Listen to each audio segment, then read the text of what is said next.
Alhamdulillah, Alhamdulillahil qail, A'udzu billahi minasy syaithanir rajim.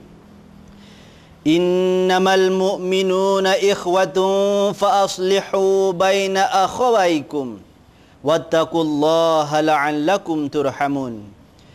Asyhadu an la ilaha illallah wahdahu la syarikalah wa asyhadu anna Muhammadan abduhu wa rasuluh.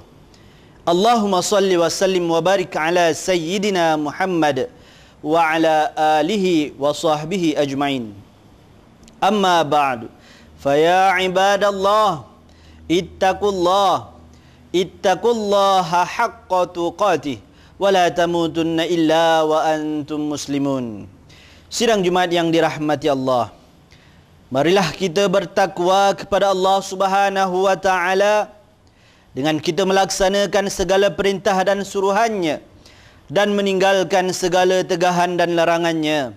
Sesungguhnya takwa adalah penentu kebahagiaan di dunia maupun di akhirat. Mimbar hari ini akan membicarakan khutbah bertajuk Islam Agama Persaudaraan dan Keamanan.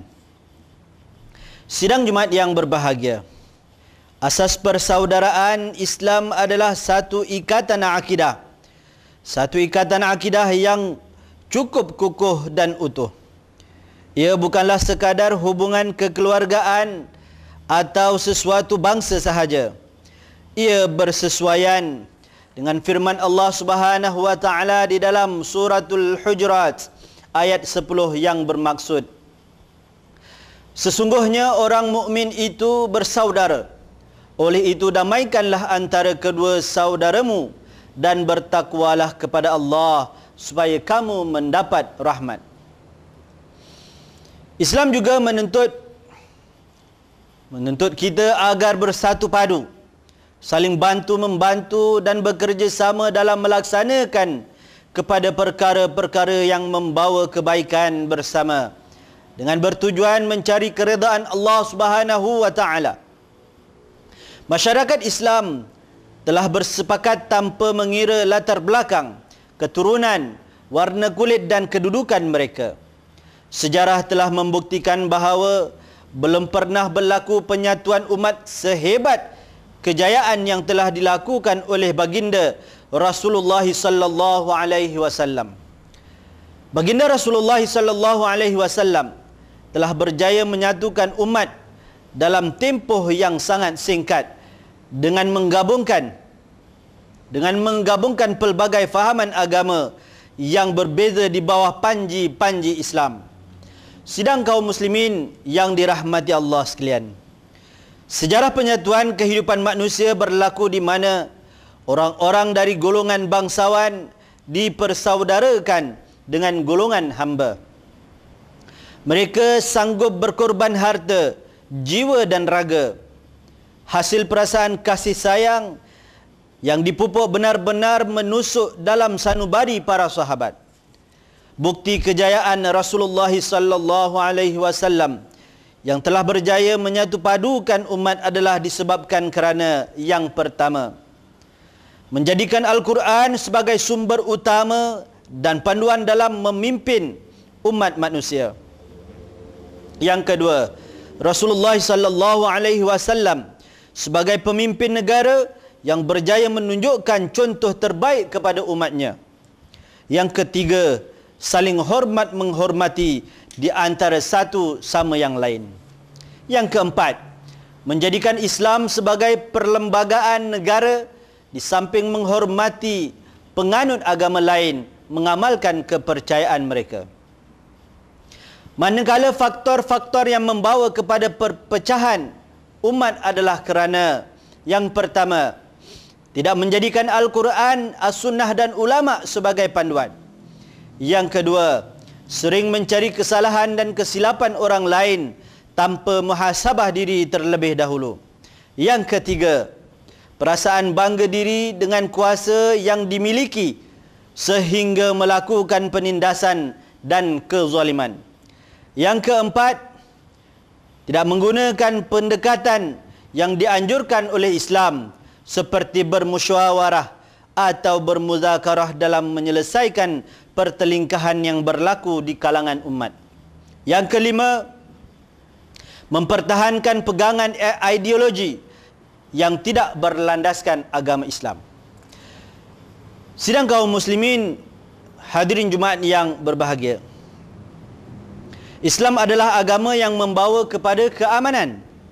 Mimbar juga ingin menegaskan bahawa Islam bukanlah agama yang mencetuskan keganasan atau menghuru-harakan kehidupan manusia. Rasulullah sallallahu alaihi wasallam sentiasa menggunakan kaedah yang menjurus kepada keamanan untuk menyelesaikan masalah masyarakat pada zamannya. Baginda tidak mendahulukan hukuman daripada didikan. Rasulullah sallallahu alaihi wasallam sentiasa mengajar para sahabatnya bahawa mendidik lebih utama daripada menghukum. Pada zamannya juga terdapat satu kisah seorang Arab Badui yang membuang air kecil di dalam masjid.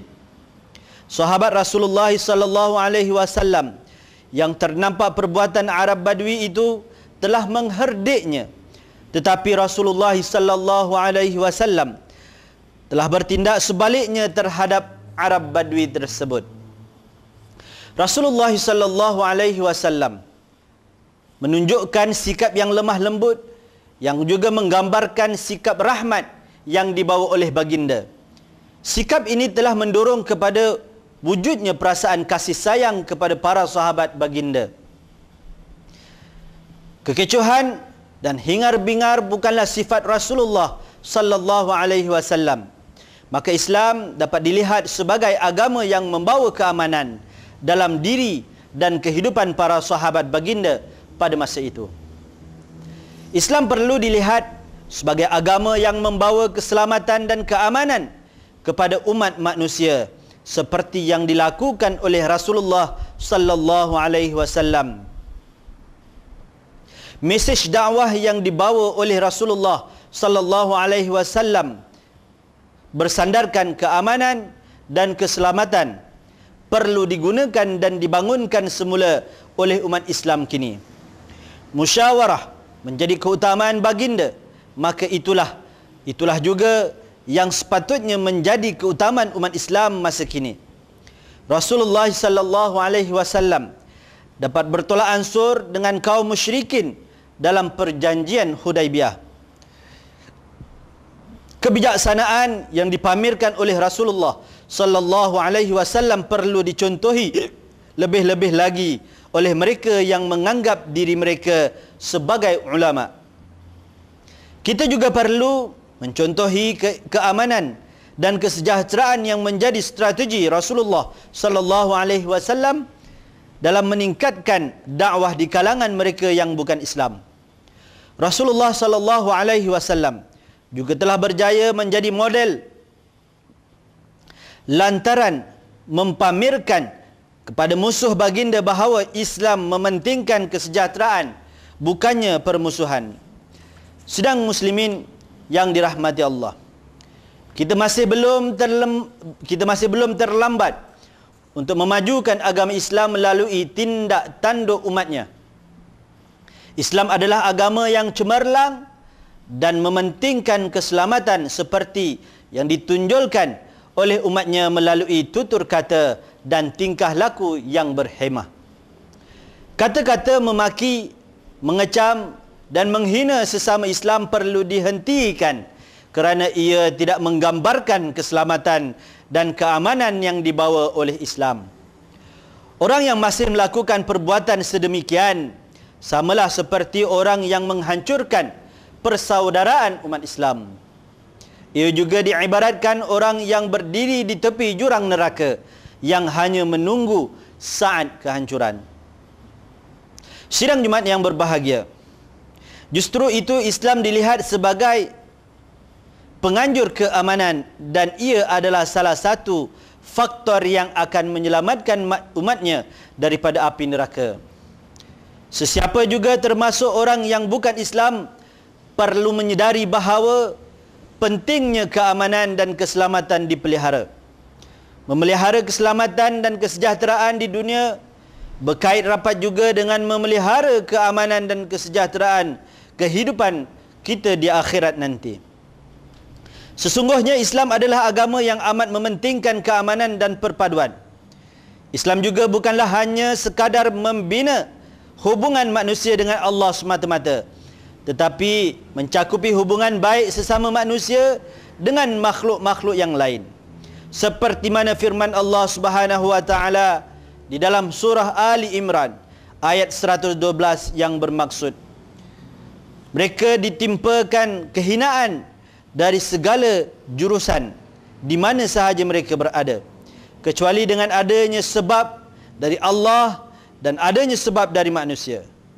Dan sudah sepatutnya mereka beroleh kemurkaan daripada Allah Subhanahu wa taala, dan mereka ditimpa kemiskinan dari segala jurusan.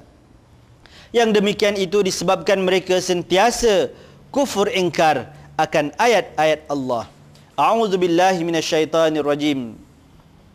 Duribat 'alaihimudz dhillatu aynama sukifu illa bihablin minallah wa hablin minan nas wa ba'u bighadabin minallahi wa duribat 'alaihimul maskanah. Dzalika biannahum kanu yakfuruna biayatillah wa yaqtuluna al-anbiya'a bighairi haqq. Dzalika bima 'asaw wa kanu ya'tadun. Barakallahu li wa lakum bil Qur'anil azim wa nafa'ani wa iyyakum bima fihi minal ayati wa dzikril hakim wa taqabbala minni wa minkum tilawatahu innahu huwas samiul alim. Aqulu qawli hadza wa astaghfirullahal azim li wa lakum wa lisairil muslimina wal muslimat wal mu'minina wal mu'minat al ahya'i minhum wal amwat fastaghfiruh innahu huwal ghafurur rahim.